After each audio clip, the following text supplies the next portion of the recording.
O estudo de hoje é sobre o capítulo 4 de Apocalipse. Neste capítulo, João, em visão, vê o trono de Deus, o santuário de Deus, o local onde Deus habita. E ali ele testemunha o juízo divino. No trono de Deus, João vê a glória de Deus. Qualquer uma das maravilhas deste mundo é apenas uma pálida ideia, um pálido reflexo do que João viu ali. Daquela sala do Eterno, ele testemunha o julgamento de todos os seres humanos.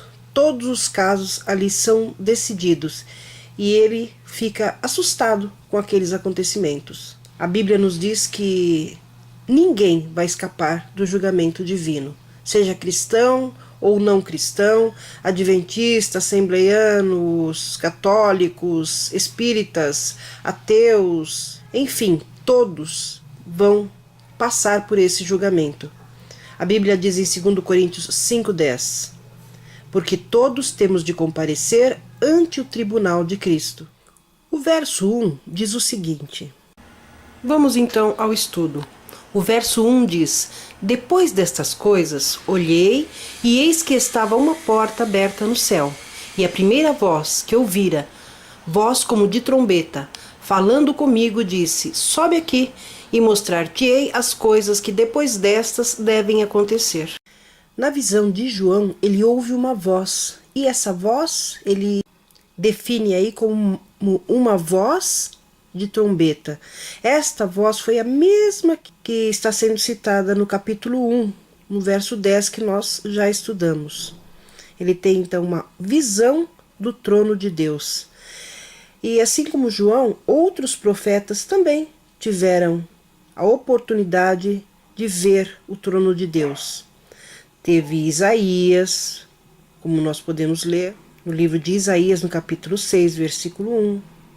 Temos também Ezequiel, que está especificado no capítulo 1, Estevão, que nós podemos ler em Atos, capítulo 7, versículo 56. Todos estes e outros também tiveram visão do trono de Deus.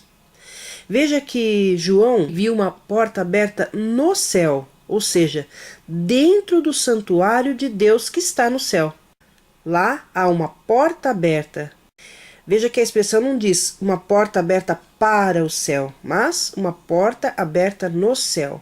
Ao receber o convite para subir em visão até o céu, lá dentro ele vê uma porta aberta. Essa porta aberta é a porta do santuário de Deus, do trono de Deus. No céu existe o santuário terrestre, construído por Moisés, tinha 2 compartimentos, o lugar santo e o lugar santíssimo. No segundo compartimento, ninguém podia entrar, a não ser o sumo sacerdote, e mesmo assim, apenas uma vez ao ano, que era no dia da expiação ou o dia do juízo. O santuário terrestre era apenas um símbolo do verdadeiro santuário que está no céu. O livro de Hebreus fala sobre isso. O lugar santíssimo é onde se encontra o trono de Deus. E é para lá que João foi transportado em visão. O Apocalipse menciona o santuário de Deus, o verdadeiro santuário, 14 vezes como estando localizado no céu. Ele é chamado no Apocalipse de santuário que está no céu, em Apocalipse 14:17. Ele é chamado de o santuário de Deus no céu, em Apocalipse 11:19. O templo do tabernáculo do testemunho no céu, em Apocalipse 15, versículo 5, e outros textos mais. O trono de Deus, que está no interior, dentro do templo celestial, é mencionado no Apocalipse 40 vezes. O santuário celestial é o elemento central da mensagem do Apocalipse. Nos versos 2 e 3, lemos: imediatamente fui arrebatado em espírito, e eis que um trono estava posto no céu, e um assentado sobre o trono.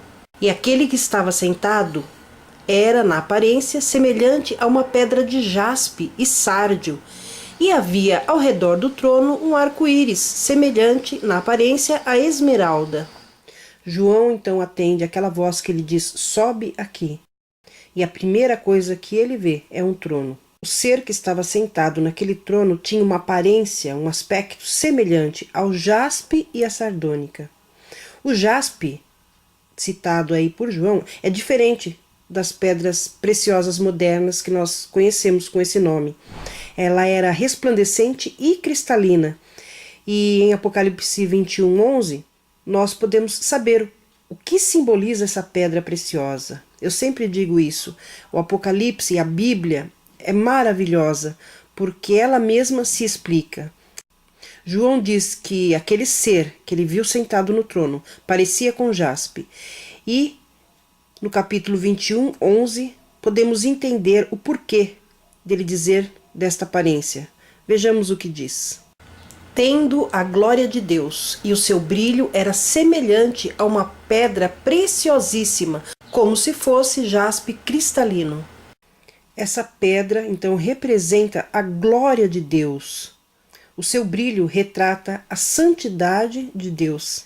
Já a sardônica, que é uma pedra vermelha, pode muito bem ser o símbolo da ira de Deus, quando ele vai colocar então em execução o resultado do seu julgamento. Ao redor do trono, João vê um arco-íris. O arco-íris da promessa de Deus é um símbolo de sua misericórdia infalível.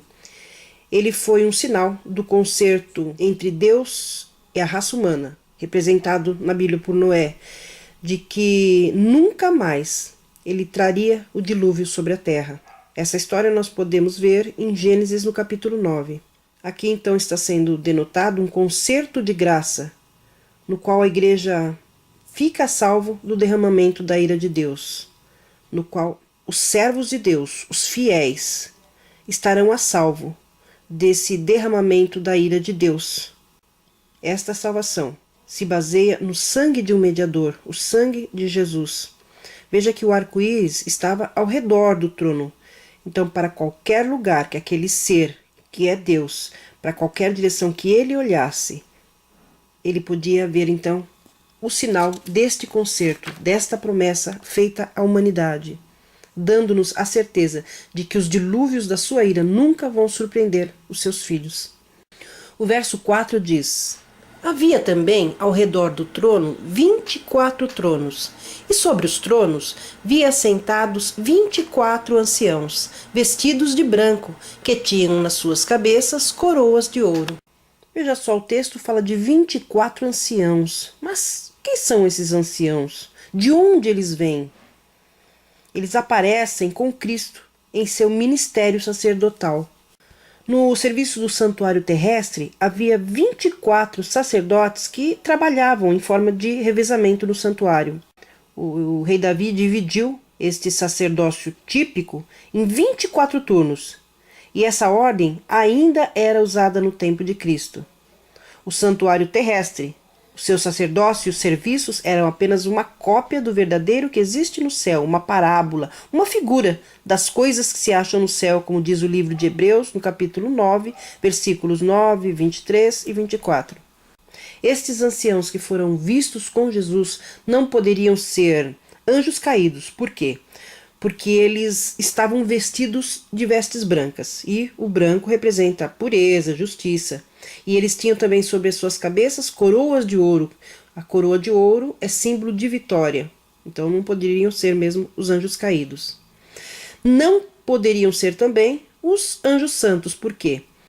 Os 24 anciãos, diz o texto, haviam sido redimidos pelo sangue de Cristo, como nós podemos ver em Apocalipse, no capítulo 5, versículos 8 a 10. E os anjos não caídos não pecaram, então não precisariam ter sido redimidos. E no verso 9, vemos que esses anciãos vinham da terra. Vejamos.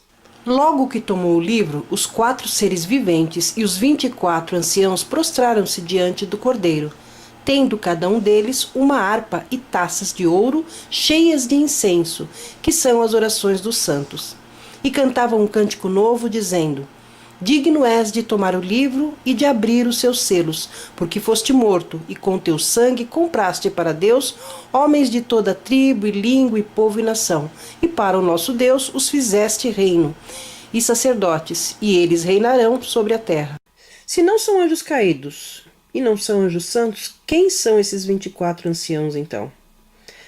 São, na verdade, pessoas que, quando Jesus ressuscitou, ressuscitaram junto com ele, como nós lemos em Mateus, no capítulo 27, versículo 52. No dia em que Jesus ressuscitou, estava sendo comemorado entre os judeus a festa das primícias, onde os primeiros frutos colhidos eram oferecidos para Deus. E Jesus, então, ao subir ao céu, após a sua ressurreição, ele apresentou também a Deus os primeiros frutos do seu trabalho aqui na terra. Estes anciãos, então, foram escolhidos para representar todas as raças e nações do mundo. No verso que nós lemos, diz também que esses anciãos estavam assentados em tronos. A palavra trono vem do original grego tronos, que indica um lugar de honra, de dignidade.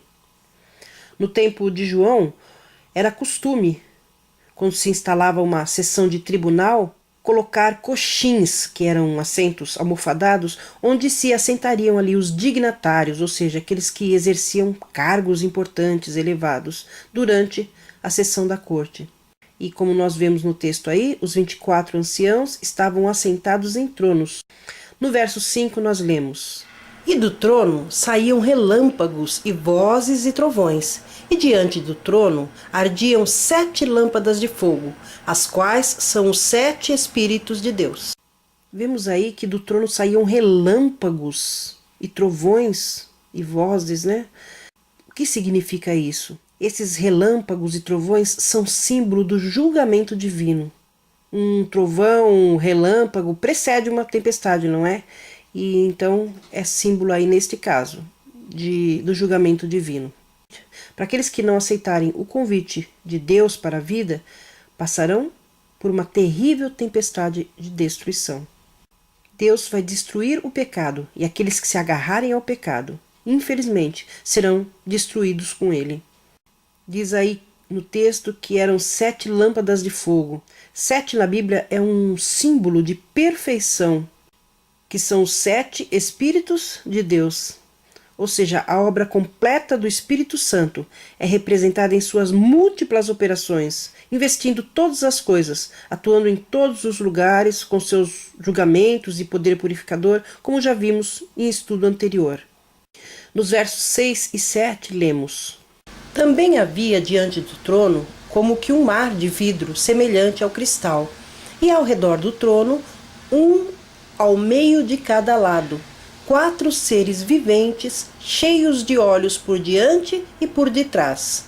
O primeiro ser era semelhante a um leão, o segundo ser semelhante a um touro, tinha o terceiro ser o rosto como de homem, e o quarto ser era semelhante a uma águia voando.